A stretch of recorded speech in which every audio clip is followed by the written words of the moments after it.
Mengawali informasi dari topik utama, tim penyidik Petsus Kejari Prabu Mulih dan Kejati Sumsel menggeledah kantor Bawaslu Sumsel terkait kasus dugaan korupsi dana hibah Bawaslu Kota Prabu Mulih.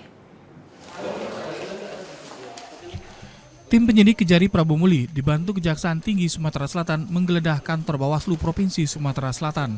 Penggeledahan ini terkait dugaan korupsi dana hibah pada Bawaslu Kota Prabu Mulih tahun anggaran 2017 dan 2018 senilai 5,7 miliar rupiah. Dari penggeledahan ini, tim penyidik berhasil menyita beberapa dokumen, antara lain dokumen laporan pertanggungjawaban SPJ.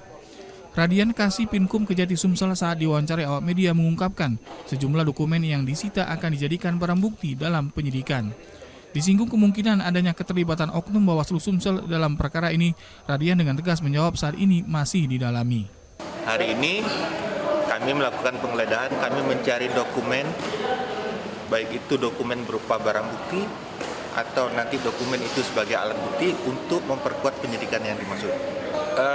Sampai sekarang ini kita memperoleh barang bukti dokumen berupa SPJ. Dan dokumen yang sudah kita geledah hari ini, kita pelajari dulu. Nanti kalau memang diharuskan dia diperiksa sebagai saksi, kita periksa. Sementara Abdul Rohim, Kabak Pengawas Bawaslu Sumsel saat dikonfirmasi terkait penggeledahan oleh tim Kejari Prabu Mulih, menyatakan mendukung sepenuhnya upaya yang dilakukan aparat penegak hukum. Kita bersama maksudnya ada penggeledahan di Bawaslu Kota Prabu Mulih. Ya tentunya kita taat hukum, kan? Kita serahkan kepada proses hukum yang sedang berjalan, kan? Dan tentunya dengan azas praduga yang tidak bersalah. Itu aja.